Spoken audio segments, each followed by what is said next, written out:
जय Hind. ABC coaching YouTube channel में आप सभी का स्वागत है। आज की इस वीडियो में क्लास 10th सब्जेक्ट इंग्लिश के मोस्ट इंपॉर्टेंट बीबीआई ऑब्जेक्टिव और सब्जेक्टिव क्वेश्चन देखने वाले हैं, जो कि आपके एग्जाम के लिए काफ़ी महत्वपूर्ण है। तो इस वीडियो को आप लोग शुरू से लेकर अंत तक देखेंगे और इस वीडियो में ऑब्जेक्टिव और सब्जेक्टिव जितने भी क्वेश्चन मैं आपको बताने वाला हूँ उन सभी को आप लोग एग्जाम से पहले अच्छे से रिविजन कर लीजिएगा, क्योंकि कई सारे क्वेश्चन डायरेक्ट आपके बोर्ड एग्जाम में टच होने वाला है, लड़ने वाला है। ठीक है। और बच्चों, आपसे भी रिक्वेस्ट है, चैनल पर पहली बार आए तो चैनल को सब्सक्राइब करने के साथ बेल आइकन को प्रेस कर लें। क्वेश्चन की ओर चलते हैं। तो देखिए, सबसे पहला क्वेश्चन दिया गया है, read the passage given below and choose the correct option to answer the question. यानी कहता है इस गद्यांश को पढ़ते हुए इसको आंसर बताना है। ठीक है। तो देखिए, गद्यांश क्या दिया है, valley of flower is a national park in Uttarakhand India.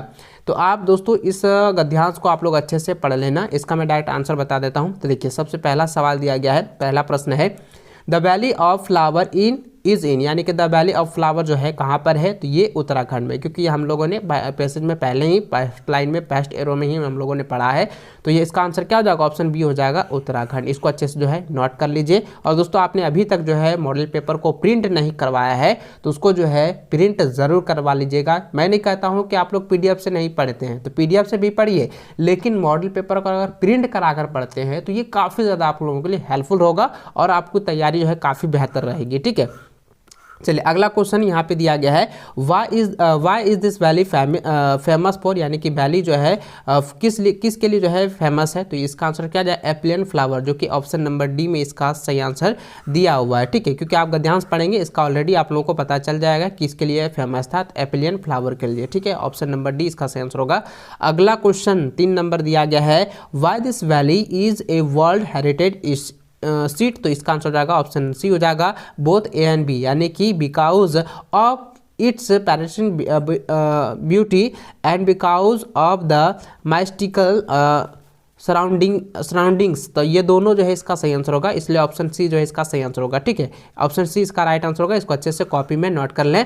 अगला क्वेश्चन चौथा नंबर दिया है, the visitor have to stay in Ghangaria because. तो इसका आंसर हो जाएगा ऑप्शन डी हो जाएगा, बोथ बी एंड सी, यानी कि one can not stay at the valley of flowers, Ghangaria is an ideal place to relax and sleep. तो option number जो है डी इसका आंसर होगा, बी और सी। ठीक है, याद रखेंगे। अगला क्वेश्चन 5वां नंबर दिया है कि when does the valley of flower open for the visitor, यानी कि वैली का फ्लावर जो है पर्यटकों के लिए कब खुलता है, ओपन होता है। तो इसका आंसर हो जाएगा 1 जून को। ठीक है। तो ऑप्शन नंबर बी जो है इसका सही आंसर होगा। अगला सवाल दिया गया है, which word meaning divided into separated parts. तो इसका आंसर क्या हो जाएगा, ऑप्शन नंबर जो है बी इसका सही आंसर होगा, बुफ्रिकेटेड। ठीक है। तो इसको अच्छे से जो है कॉपी में याद कर लें। ऑप्शन बी जो इसका सही आंसर होगा। अगला क्वेश्चन यहाँ पे देखिए 7वां नंबर दिया गया है, the anthem of ripple is, यानी कि रिपल का जो है अपोजिट वर्ड बताना है। तो इसका आंसर हो जाएगा रिलैक्स। ऑप्शन नंबर ए इसका सही आंसर होगा। अगला सवाल 8वां नंबर है, valley of flower is a national park in Uttarakhand India. The above sentence is in, यानी कहता है यह जो ये वाक्य दिया गया है ये कौन सी वाक्य है। तो दोस्तों यह एक सिंपल प्रेजेंट है, क्योंकि दोस्तों यहाँ पे देख सकते हैं कि इसका हेल्पिंग वर्ब जो है इज का प्रयोग किया गया है, इसलिए दोस्तों यह जो है सिंपल प्रेजेंट होगा। ठीक है, याद रखेंगे। अगला क्वेश्चन देखिए यहाँ पे दिया गया है, choose the correct option given in the question 19 to 14 and complete the letter given below. यानी कि दोस्तों यहाँ पे जो लेटर दिया गया है इसको आपको पढ़ते हुए इसको अच्छे से फिल करना है।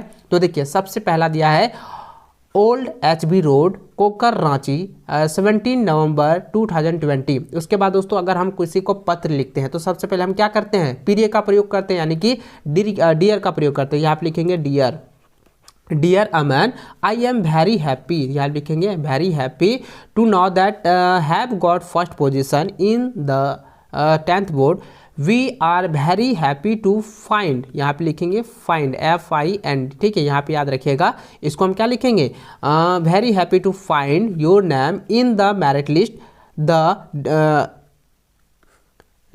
Dedication and hard work has. उसके बाद यहाँ पे देखिए दोस्तों 12वां नंबर लिखेंगे क्राउडेड। ठीक है, CROWED, crowded with success, your success encourage in courage me and give me impression I am very proud of you, hope you will get slimmer success in future also, your lovely या loving friend, तो यहाँ पे लिखेंगे your loving friend Amit, यहाँ पे दिया हुआ है। ठीक है, इस तरह से दोस्तों 9, 10, 11, 12, 13, 14 का सभी का मैं आंसर बता दिया हूँ। आप इसी तरह से जो है आप फिल कर लीजिएगा, कॉपी में नोट कर लीजिएगा। ठीक है, अगला क्वेश्चन यहाँ पे देख सकते हैं दोस्तों, 14 तक तो मैंने बता चुका है। अगला क्वेश्चन यहाँ पे 15 नंबर दिया है, उससे पहले लिखा है कि choose the correct option and answer the flowing sentence. ठीक है, तो यहाँ पे देखिए, यहाँ पे जो है पूछा गया है 15 का, the children are making noise in the class, the sentence is in, यानी कहता है बच्चे जो है वर्ग में शोरगुल कर रहा है। तो शोरगुल कर रहा है, तो यहाँ पे रहा है, रही का प्रयोग हो रहा है, यानी कंटिन्यूस का हो रहा है, और ये क्या है, एक प्रेजेंट कंटिन्यूस टेंस है। ठीक है, ऑप्शन नंबर डी इसका सही आंसर होगा। अगला सवाल दिया है द पैसिव वॉइस ऑफ, यानी कि यह जो है पैसिव वॉइस बनाना है। तो mister Sharma is making a film, यानी कि मिस्टर शर्मा जो है एक फिल्म बना रहा है, इसको पैसिव वॉइस में कन्वर्ट करना है। तो दोस्तों सबसे पहले ध्यान दीजिए, जो ऑब्जेक्टिव है उसको हम सब्जेक्टिव में बदल देते हैं, और जो सब्जेक्टिव होता है वो उसको हम ऑब्जेक्टिव में चेंज करके जो है, और यहाँ पे देखेंगे हेल्पिंग वर्ब क्या है, यहाँ पे आई इज है और ING का प्रयोग किया गया है। तो ING में क्या हो जाएगा, इज तो रहेगा, लेकिन यहाँ पे बीइंग का प्रयोग हो जाएगा। तो क्या हो जाएगा, a film is being made by mister Sharma. तो ऑप्शन ए जो इसका सही आंसर होगा। अगला सवाल 17 नंबर दिया है, the passive voice of who wrote this book. तो दोस्तों इसका आंसर क्या होगा, देखिए सबसे पहला आप समझिएगा दोस्तों, ये काफ़ी इंपॉर्टेंट है। मैंने आपको पहले बताया था कि नरेशन हो गया, पैसिव वॉइस हो गया, और आपका मॉडल्स हो गया, उन सभी को आप लोग अच्छे से जो है याद रख लीजिएगा, क्योंकि वो बोर्ड की परीक्षा में 100% जो है पूछे जाते हैं। ठीक है, तो देखिए यहाँ पे 17 नंबर दिया था, the passive voice of who wrote this book. तो इसका आंसर क्या हो जाएगा, तो by whom was this book written हो जाएगा। तो ऑप्शन नंबर सी जो है इसका राइट आंसर होगा। ठीक है, अगला क्वेश्चन देखिए, और 17 का ऑप्शन क्या था, सी सही था। ठीक है, अगला क्वेश्चन 18 नंबर दिया है, look that man dash to open the door of your house. तो यहाँ पे क्या हो जाएगा, यहाँ पे हो जाएगा आर ट्राइंग। तो ठीक है, आर ट्राइंग नहीं, इज ट्राइंग होगा, तो इज ट्राइंग टू ओपन। ठीक है, तो ऑप्शन नंबर जो है इसका बी सही आंसर होगा, इज ट्राइंग 18 का। अगला क्वेश्चन 19 नंबर है, the modal verb in I ask him if I dash sang him. तो इसका आंसर क्या जाएगा, कुल्ड हो जाएगा। ऑप्शन नंबर डी इसका सही आंसर होगा। ठीक है, अगला क्वेश्चन 20 नंबर दिया है, देखिए प्रैक्टिकल। ठीक है, यहाँ पे देखिए, चलिए मैं आपको यहाँ पे अच्छे से दिखाऊंगा। देखिए 20 नंबर क्या दिया है, प्रैक्टिस है ना, प्रैक्टिस ए मैन परफेक्ट। तो यहाँ पे क्या हो जाएगा, जरा ध्यान दीजिएगा, प्रैक्टिस ए मैन परफेक्ट है, तो यहाँ पे ए मैन जो है एक सिंगुलर का प्रयोग कर रहा है। ठीक है, साथ ही दोस्तों आप ध्यान देंगे, ये सेंटेंस आप लोगों को पता होगा कि पिछले प्रीवियस ईयर में भी पूछा गया था। तो इसका आंसर क्या हो जाएगा, प्रैक्टिस मेक्स हो जाएगा। ठीक है, MEKS हो जाएगा, मेक्स। तो ऑप्शन बी में दिया हुआ था, ऑप्शन बी इसका सही आंसर होगा। अगला क्वेश्चन 21 नंबर दिया है, I dash French this day. तो क्या हो जाएगा, आई एम लर्निंग। तो ऑप्शन नंबर सी इसका सही आंसर होगा, I am learning French this day, this day जो होगा। अगला क्वेश्चन दिया गया है, look she is the girl dash stood first in her class. तो इसका आंसर होगा whom। ठीक है, हु हो जाएगा, ऑप्शन ए। अगला क्वेश्चन दिया है, read the passage given below and choose the correct option to answer the question. यानी कि दोस्तों यह जो गद्यांश दिया गया है उसको आप लोगों को अच्छे से पढ़ लेना है। ठीक है, इसको आप लोग अच्छे से पढ़ लीजिएगा, और इससे रिलेटेड जो क्वेश्चन दिया गया उसको आप लोगों को यहाँ पे आंसर बताना है। ठीक है, देखिए सबसे पहला सवाल, देखिए सबसे पहले मैं आपको बता दूं दोस्तों, यह जो गद्यांश दिया गया है ना, तो यह गद्यांश ए लेटर टू गॉड से लिया गया है, यानी कि लेंचो वाला चैप्टर से लिया गया है। पहला जो चैप्टर है उसमें पहला क्वेश्चन दिया गया है, who is he in the first line. यानी कि यह जो पंक्ति है ना, ये किस चैप्टर से दिया गया है, कौन से पंक्ति किस चैप्टर से है, तो ए लेटर टू गॉड से है, यानी कि जिसका लेंचो से है। ठीक है, ये कौन है, लेंचो है। इन दिस फर्स्ट लाइन यहाँ पे दिया है, on the people right table he started right in must bringing of the broad crows by the effort he had to make and express his ideas. तो इसका answer क्या जाएगा, option number B इसका answer होगा, who is he in the first line. तो option number B इसका answer होगा Lencho, क्योंकि मैंने आपको पहले ही बताया लेंचो रिलेटेड से जो है ये दिया गया है। अगला क्वेश्चन देखिए यहाँ पे 24 नंबर दिया है, how much money did rich Lencho. दोस्तों आपको मैंने बताया था कि आपको यहाँ पे जो है लेंचो जो है भगवान से यानी कि गॉड से जो है 100 पैसे की मांग करती है, लेकिन सभी एम्प्लॉयज़ यानी कि डाकिया मिलकर जो है उसको मात्र 70 पैसा ही वहाँ पे उपलब्ध करा पाती है। तो यहाँ पे इसका आंसर क्या आ जाएगा, ऑप्शन नंबर सी हो जाएगा 70 पैसा। ठीक है, अगला क्वेश्चन 25 नंबर दिया है, what does the praise bunch of crook man. तो इसका आंसर क्या हो जाएगा, 25 का हो जाएगा option number A, group of dishonest people. Option number A इसका सही आंसर होगा। अगला क्वेश्चन 26 नंबर दिया है, choose the correct option and the flowing, वही दिया गया। उसके बाद क्वेश्चन देखें 26 नंबर दिया है, who is the author of from the diary of Anne Frank. अच्छा ये जो है ना the diary Frank Anne Frank के चैप्टर से जो है ये दिया गया द 100 ड्रेसेस वाला। ठीक है, तो यहाँ पे क्वेश्चन ये पूछा गया है हु इज़ द ऑथर, तो ये जो है ना इसका लेखक कौन है। तो दोस्तों मैंने आपको पहले बताया था कि आपकी जो है चाहे वो अंग्रेजी की हो या हिंदी के है, उसका जो है पोएम यानी कविता और कहानी, उनका जो है रचनाकार का नाम जो है आप लोग याद कीजिएगा, क्योंकि रचनाकार वाला जो है ना ये 100% पूछा ही जाता है। तो दोस्तों इसका आंसर क्या हो जाएगा, एनी फ्रैंक। ठीक है, तो ये क्योंकि है the diary of Anne Frank का जो दिया गया था वो एनी फ्रैंक ही था। ठीक है, इसका ऑथर। ठीक है, ऑप्शन नंबर 20 का सेंस होगा एनी फ्रैंक। अगला क्वेश्चन 27 नंबर दिया है, who did middle think hood would win the contest. तो इसका आंसर क्या हो जाएगा, 27 का हो जाएगा ऑप्शन नंबर सी, जो कि ऑप्शन नंबर सी यहाँ पे दिया हुआ है, पैगी। ठीक है, याद रखेंगे पैगी। अगला क्वेश्चन 28 नंबर दिया है, व्हाट रिक्स डिड द पायलट टेक, यानी कि जो है पायलट का जो है वो क्या रिस्की था।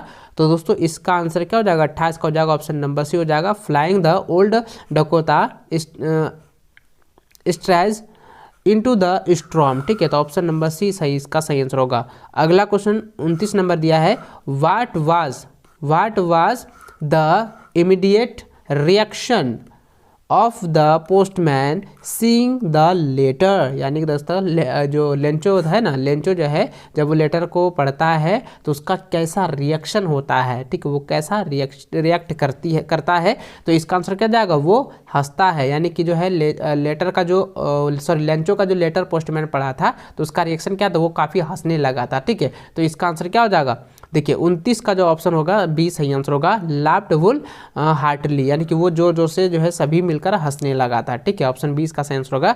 अगला क्वेश्चन 30 नंबर दिया है, what are a man's obligations in life. तो इसका आंसर हो जाएगा option number C, both A and B हो जाएगा। तो ऑप्शन सी इसका सही आंसर होगा, इसको अच्छे से टिक लगा लें।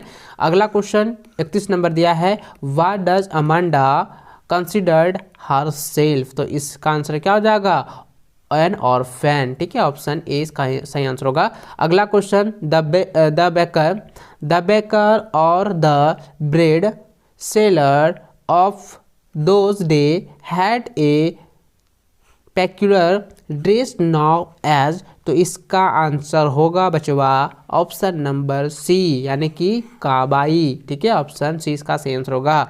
अगला क्वेश्चन 33 नंबर दिया है, in which country tea was drunk first. तो इसका आंसर हो जाएगा ऑप्शन नंबर बी हो जाएगा, यानी कि चाइना। ठीक है, इसको अच्छे से आप लोग कॉपी में नोट कर लीजिए। अगला क्वेश्चन 34 नंबर दिया है, what type of man was Griffin. तो ऑप्शन नंबर क्या हो जाएगा, ग्रिफिन क्या था, एक ब्रिलियंट साइंटिस्ट था। ठीक है, याद रखेंगे। तो ऑप्शन नंबर जो है इसका 34 का ब्रिलियंट साइंटिस्ट था और लवलेस पर्सन था। ठीक है, तो ब्रिलियंट साइंटिस्ट और लवलेस पर्सन, यानी कि ऑप्शन नंबर सी इसका सही आंसर होगा। ठीक है, अगला क्वेश्चन 35 नंबर दिया गया है, what did the thief use to change every month. तो एवरी मंथ वो क्या करता था, चोर जो है वो एवरी मंथ हर महीना जो है अपना नाम बदलता था। ठीक है, तो इसलिए दोस्तों 35 का क्या होगा, 35 का हो जाएगा ऑप्शन नंबर ए हो जाएगा, हिज नेम, वो अपना नाम को ही चेंज करता था।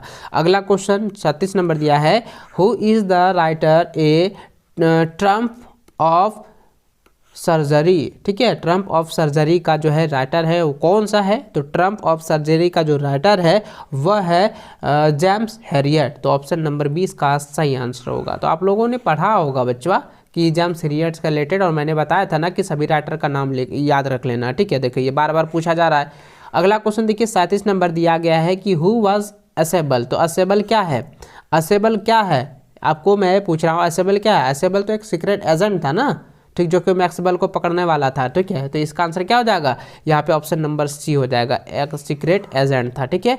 अगला क्वेश्चन देखिए, अगला क्वेश्चन 38 नंबर दिया है horse Denby liked, horse Denby liked, उसके बाद इसका आंसर हो जाएगा रीडिंग एक्सपेंसिव बुक, यानी कि जो है हॉर्स डेनबी को जो है महत्वपूर्ण जो है किताबें पढ़ना पसंद था, ठीक है। तो ये ऑप्शन नंबर ए इसका आंसर होगा reading expensive book.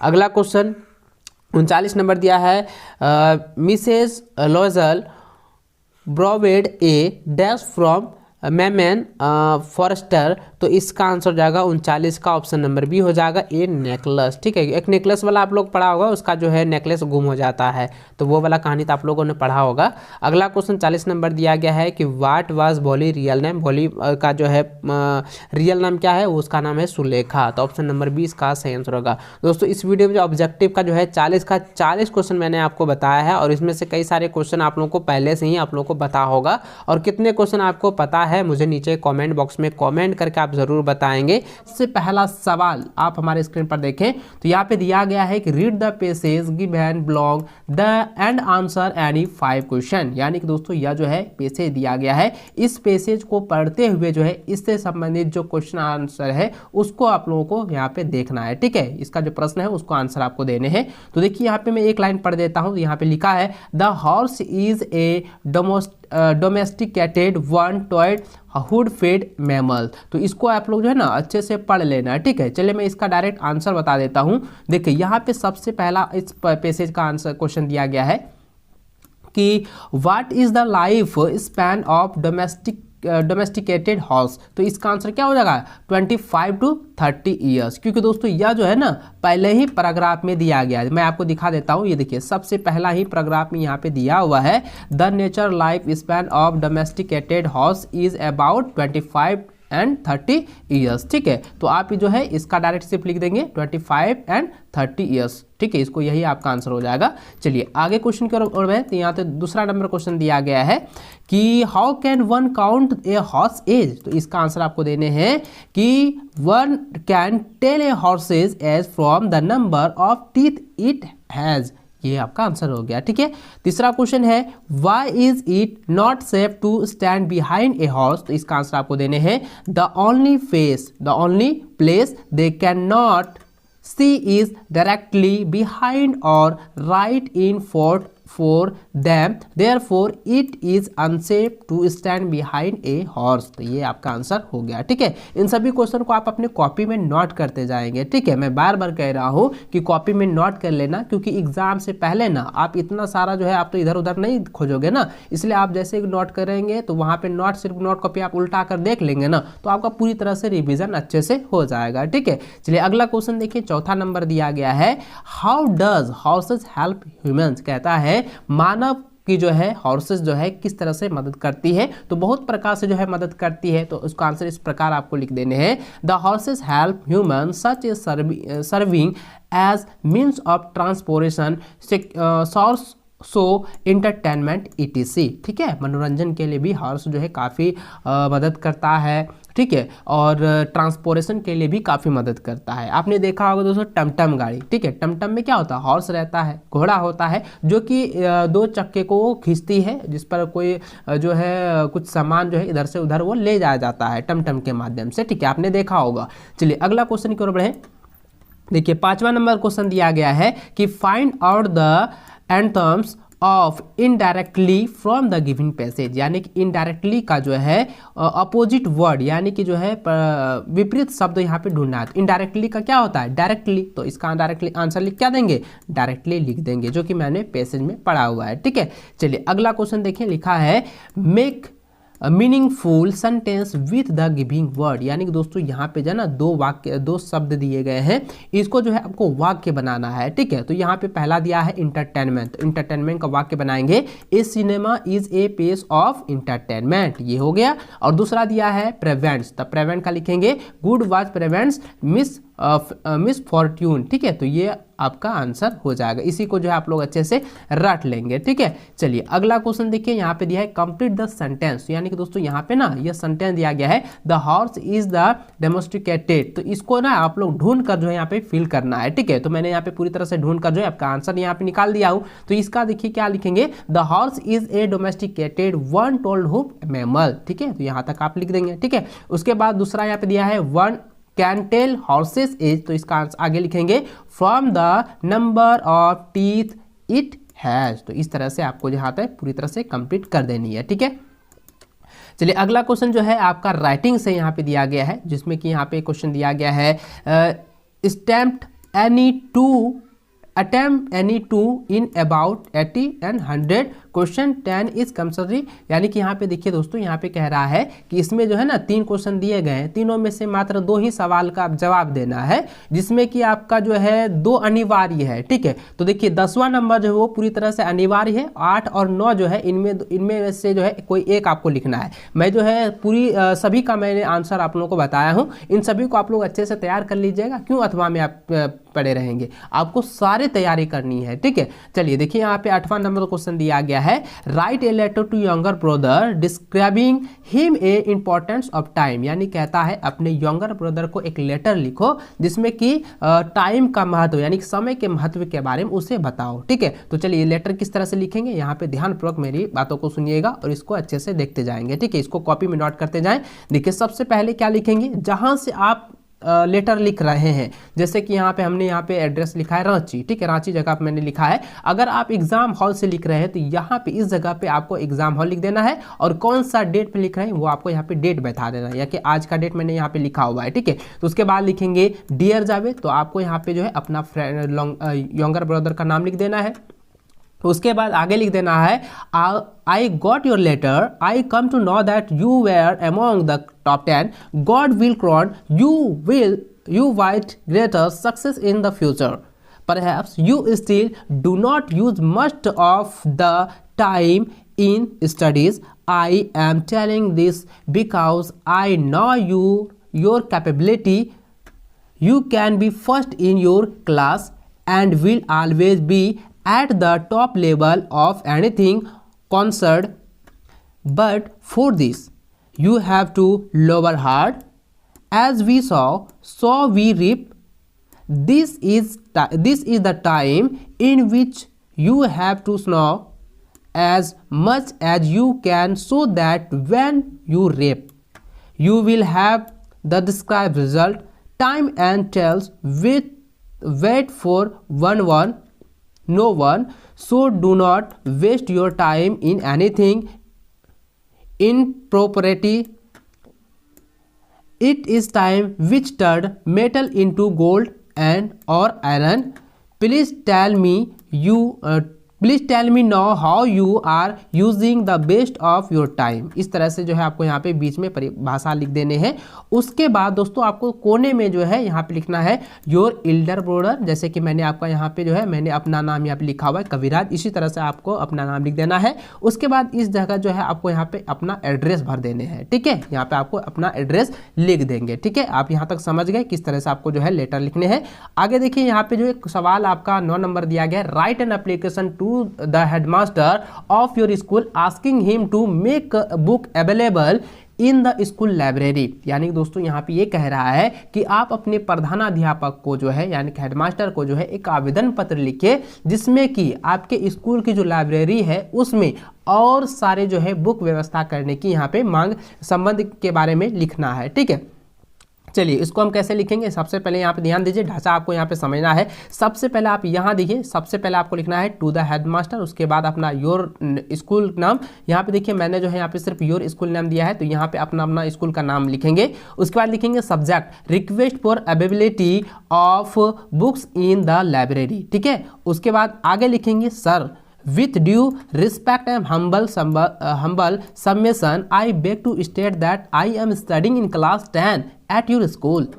I want to get a book of English grammar from the school library. I have no get it as yet.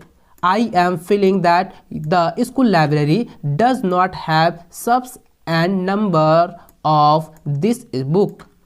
I therefore respect you get more copies of such books in the school library.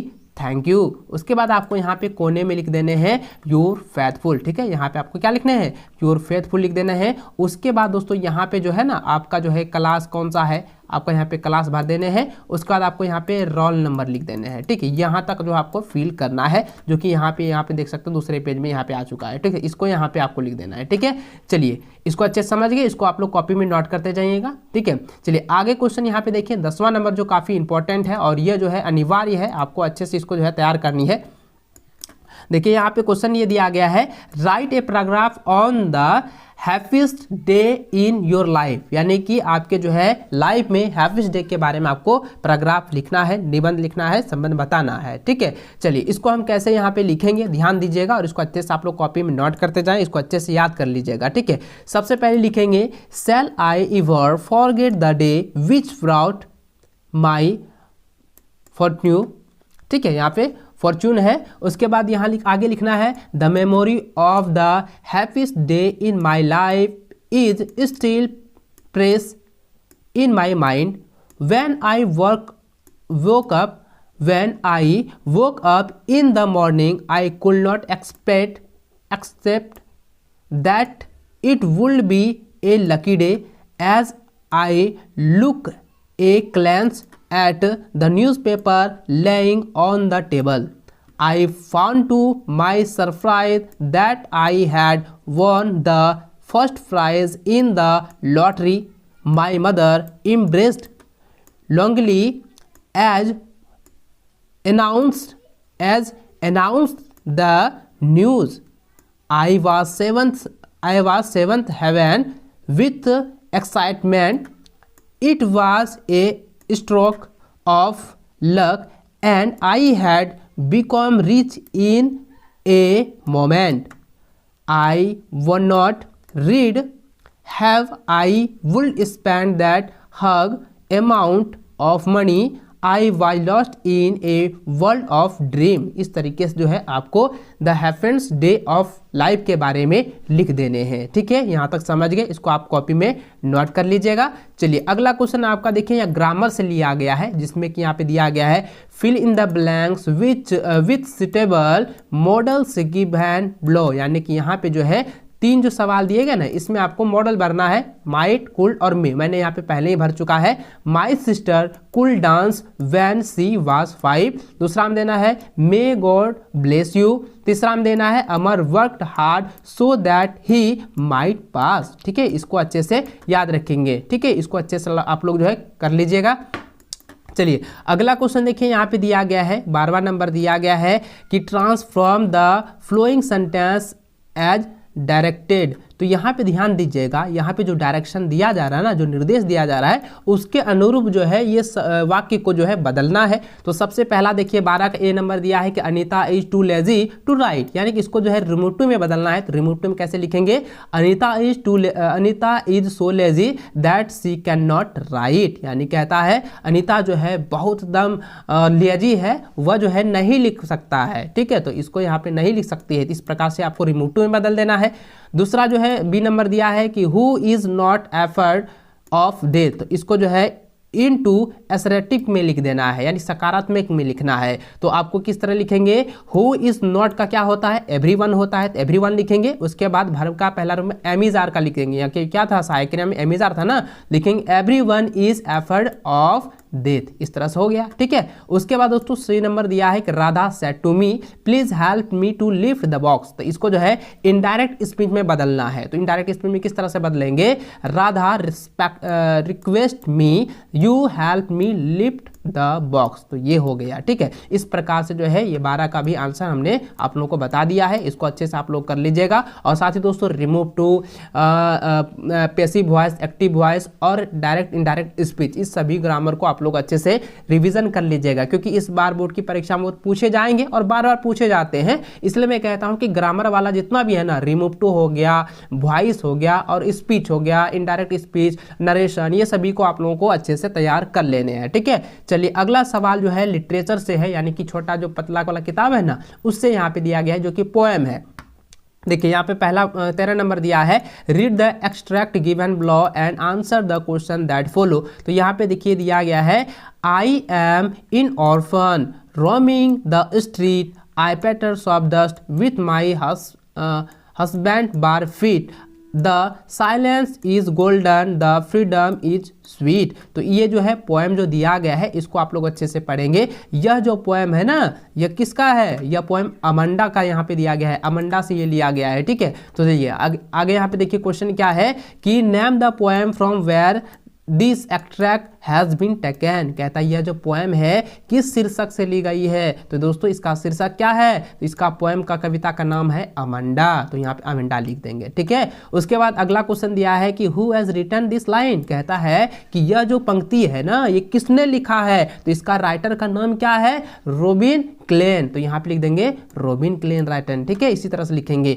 उसके बाद तीसरा सवाल है what is C doing. कहता है वह क्या कर रही है? तो वह क्या कर रही है? वह डिजाइन बना रही है। किसके साथ में? तो यहाँ पे आपको लिख देना है she makes design with his brave feet on the soft dust, ठीक है। यहां तक आपको आंसर लिख देने हैं, ठीक है। चलिए अगला क्वेश्चन देखिए, यहां पे दिया है attempt any two with limit 40 to 50 word, यानी कहता है यहाँ पे 40 से 50 शब्दों में आपको जो है यहाँ पे बनाने हैं, आंसर देने हैं, जिसमें कि प्रत्येक सवाल जो है ना आपको 3 अंक का दिया जाएगा, ठीक है। जैसे कि यहाँ पे देख सकते हैं कि 14 नंबर जो सवाल है इसमें ये पूछा जा रहा है कि वाई वाज लेंचो एंग्री। कहता है लेंचो जो है क्यों गुस्साया हुआ है? तो लेंचो क्यों गुस्साया है? तो आपको आंसर यहाँ पे देने हैं। आपने पढ़ा होगा लेंचो के बारे में, लेटर टू गॉड वाला चैप्टर्स का, ठीक है। तो वहाँ पे ये क्वेश्चन है ना, ये तो चैप्टर जो है काफ़ी इंटरेस्टिंग भी है और मैंने आपको पहले पढ़ाया हुआ था।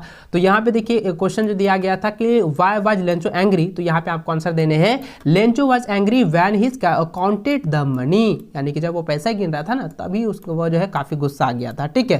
तो ये आंसर हो गया, ठीक है। चलिए अगला क्वेश्चन देखिए, यहाँ पे दिया गया है who is Wanda seen a different by the other girl. कहता है वांडा जो है अन्य लड़की के तुलना में वो क्यों अलग है? तो इसको कैसे अलग है ये आपको यहाँ पे पूछा गया है। तो आंसर इस प्रकार देना है कि Wanda is a poor and shy girl. कहता है वांडा जो है एक गरीब लड़की और एक शर्मीली लड़की है। Her name Petronski sound funny to other girl. कहता है कि उसका नाम जो है पेट्रोन्स्की है, जो कि सुनने में, जो कि ध्वनि में जो है अदर लड़की से जो है काफ़ी मजाकिया है, फनी है। Wanda is always sense to her fate blue savvy dress but she say he has 100 dresses beautiful dresses at home. यानी कि वो हमेशा कहती रहती है, वो जो है ना अलग अलग डिजाइन का जो है ना कपड़ा पहनती है, ड्रेस पहनती है, और वो सबसे कहती है कि मेरे पास जो है ना 100 जोड़ी जो है एकदम सुंदर सुंदर जो है ड्रेस घर में है, पड़ा हुआ है। उसके बाद आगे लिखना है other girls specially Peggy make fun of her, they test her, they ask her about her dresses soft shoes etc। तो इस तरीके से जो है आपको बताने हैं कि अमांडा जो है अदर गर्ल से काफ़ी भिन्न है, अलग है, ठीक है। चलिए अगला क्वेश्चन देखिए, 16 नंबर दिया है what was valley favourite pass time. कहता है वैलीज का जो है फेवरेट जो है पास टाइम क्या है? तो यहाँ पे आपको आंसर देना है कि वैलीज फेवरेट पास टाइम, ठीक है। यहाँ पे फास्ट टाइम हो गया, यहाँ पे पी होगा। तो pass time was standing in the front doorway of her house and watching what was happening in the street outside। यानी कि दोस्तों यहाँ पे ये कह रहा है ना कि वैली जो है अपने घर के दरवाजे के पास हमेशा झांकते रहता है और आते जाते हुए बस को जो है देखते रहता है और उसमें सवारी को देखता है। तो यही उसका जो है फेवरेट पास टाइम है, ठीक है। इसको इस तरह से जो है आपको आंसर लिख देने हैं, ठीक है। चलिए अगला सवाल यहाँ पे 17 नंबर दिया गया है why does the poet want to turn and live with animal. कहता है क्या कवि जो है वो जो है एनिमल के साथ क्यों रहना चाहता है, ठीक है। मानव को छोड़कर एनिमल के साथ क्यों रहना चाहता है? तो अब यहाँ पे आपको लिखने हैं कि the poet talk about animal with love and affection. He says that he has found the animal very peaceful and safe content. They do not complain of their condition. They do not weep for their sins. In short, they are not like the human being। कहता है कि वह जो कवि जो है human being को पसंद नहीं कर रहा है, वो जो है जानवरों के साथ में रहना पसंद करता है। ठीक है, चलिए आगे इस प्रकार ये आंसर हो गया। चलिए आगे देखते हैं। 18 नंबर क्वेश्चन जो है यहाँ पे देखें तो यहाँ पे ये क्वेश्चन दिया गया है एटम एनी वन, कहता है कि यहाँ पे दो जो क्वेश्चन दिया है ना 18 19, इनमें से एगो आपको सिर्फ बनाना है जिसमें कि आपका जो है मार्क्स जो है 5 अंक दिया गया है, जो कि आपको 80 से 100 शब्दों में आप लोगों को जो है आंसर लिखने हैं। ठीक है, चलिए तो यहाँ पे देखिए 18 नंबर क्वेश्चन दिया गया है Who was Horace Denby and what kind of person was he? तो इसका आंसर देना है Horace Denby was about 15 years old and unmarried man. He was known as a good and honest citizen. He was a successful lockmaker. He suffered from attack of hay fever in summer. He was a book lover. To get rare and expensive book he use to rob a safe every year. तो इस तरीके से 18 number का answer हो चुका है। चलिए अगला सवाल जो है 19 नंबर है, जो कि इस मॉडल सेट का लास्ट क्वेश्चन है, जो कि काफ़ी इंपॉर्टेंट है। यहाँ पे सवाल दिया गया है who is Mr Pumphrey responsible for Tricki elements. ठीक है, यानी कि यहाँ पे जो है जब ट्रिकी जो है बीमार हो जाता है उसके देख रेख में जो है ये कैसे जो है इसका रिस्पॉन्सिबल यानी कि जो है उसका रिस्पॉन्सिबल लेता है। ठीक है, तो चलिए इसका आंसर इस प्रकार लेना है in fact Mr Pumphrey has a great love for Tricki, यानी कि जो है बहुत महानतापूर्वक जो है मिस्टर पंपेरी जो है ट्रिकी से प्रेम करता है। हर डॉग प्रेम मिस्टर ट्रिकी क्या है, ट्रिकी कौन है, उसकी डॉग है, कुत्ता है। ठीक है, चलिए उसका पेट है। आगे यहाँ पे आगे लिखना है कि she does not treat it as an animal, she treat it as a human being like her own child. This fact is seen in Tricky's belongings, food, and Mr. Pamperi's worry for its illness. Tricky has been given every sort of luxury, but no work. It has separate bed, separate walls. It has become very fat, यानी कि वह जो है बहुत ज़्यादा मोटा हो रहा था। It is all due to Mrs. Pamperi's given its extra food like malt, chocolate, Horlicks, etc.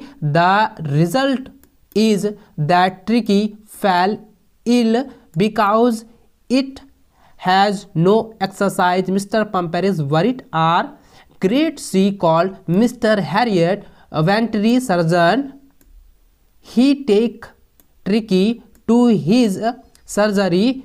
He does not give any medicinal treatment to Tricky, but he regulated its diet and give it